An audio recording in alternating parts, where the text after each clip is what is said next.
I am a mom of twin boys, Brendan and Jayden, who are now almost 17 years old. They're identical twins, but they're the rarest form of an identical twin. It's called a mirror image twin.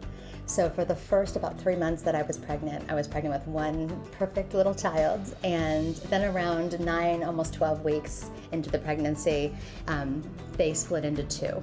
And so for the first about 9 months, we hit every milestone early. They were walking, talking, eating, playing, eye contact, you name it. They were huge child and TV movie stars. So you were able to see their interaction, playing, language come on.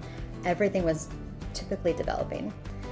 Right at 17 and a half months is when they started to regress. Over a 2-week time period, every single day, they lost a skill. So they stopped walking, they stopped talking. They started pulling out like the Gerber baby food, the stage 3 baby food. They started pulling the chunks out of their mouth. They wouldn't eat anything with chunks, and I had no idea what sensory issues were. So at the time, I kept arguing with everyone. Like, they're almost 2, they were developmentally advanced at that age. So they're probably hitting the terrible 2s. They don't want the food, they don't want to act, they don't want to do this. Who cares? Like, let them just be children. What I didn't realize was at the end of that 2.5 weeks, that they had basically lost every skill that they had. They were rocking, they couldn't hold themselves up. There was no eye contact. It was this blank stare, and I kind of didn't know where to go. This was 14 years ago, almost 15 years ago. Autism was not a common word that people discussed. A lot of families, there's just delays from the very beginning, and you don't realize what's going on. For me, it was so sudden that I was able to say, something's wrong, let's do what we can. But we lived in New York, and the official age of diagnosis at the time was 2 years old. So the best that they could do was put us into early intervention, which at least got us speech therapy, some behavioral therapy, and some occupational therapy to get started. But that was the game changer for us. My life became so focused on Brendan and Jayden and making sure that they were the best they could be. I didn't have time for anyone else. That was my whole focus. And over the next, I would say about 3 or 4 years, it took a toll on our marriage. One parent always feels that need to plan the rest of their lives. I mean, this is not up till 18, this is the rest of my life. So one parent really has to do that struggle. But the hard part in that is that that's one income. For us, it was me re-entering the workforce. How do you go back to work almost a decade later, losing that significant amount of time? Who's going to take care of the kids? My kids go to bed at 1:30 in the morning. I, at most, get 3 hours of sleep a night.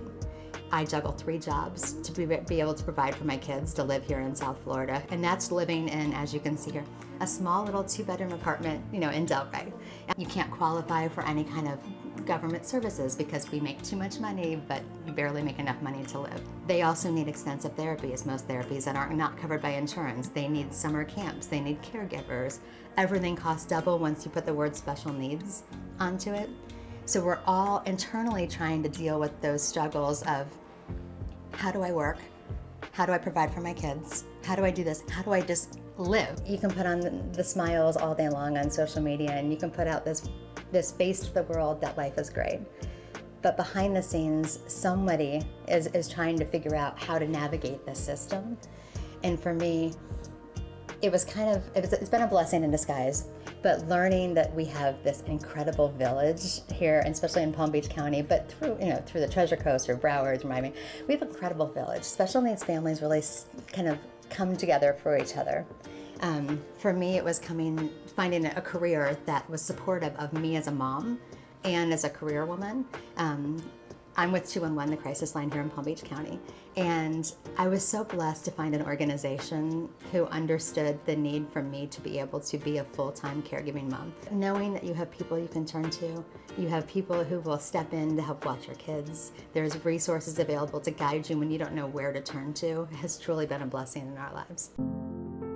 Most people know 211s across the United States for crisis, for suicide, and those kind of things. Here in South Florida, whether it be Palm Beach, the Treasure Coast, Broward, and down to Miami, there's a special needs helpline. So you can reach out to 211 at any point in time and get a referral to the special needs helpline. Say you're looking for a special needs dentist, you're looking for financial resources or a camp for your children. there's a person who can kind of navigate that maze for you and get you connected to the services. I think the biggest concern as any special needs parent is what happens when I'm gone. My children are almost 17 years old. They are brilliant. They also have no self-help skills, no life skills. There's no stranger dangers. There's no sensitivities to danger. They will walk off with anyone. They don't recognize, a car speeding at them is going to hurt them. So my hope is that when that time comes, I will have been able to afford a home that is theirs for them to inherit, that they have some self-help skills that they can provide for themselves with the help of a caregiver service and not have to go into a residential type facility. I wish that when my kids were newly diagnosed, the first thing I wish was that somebody would have told me that it's going to get better. It's going to be okay.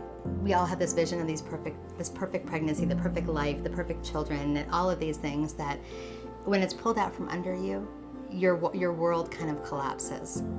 You don't see that there's any way to make progress. You can't see the hope. You get into this bubble when you're newly diagnosed of like this fight or flight syndrome of it's never going to change. This is going to be the rest of my life. And that's not the case whatsoever. We learn to adapt. We learn to lean on people. We learn to accept help. But I'm glad that for myself, I pushed my kids as hard as I did when they were young. Now at 17 or almost 17, what I'm seeing is that my kids every single day of the week, we are at a theme park, we're at a concert, we're at a museum. They're in situations that typical children can't handle going to. Do I do adaptive things? Do I bring headphones off? Of course. Do I have special candies or snacks? Do I have those things? Do we talk through everything first? But they're able to better handle things now because I did the hard work when they were younger. Be hopeful for the future.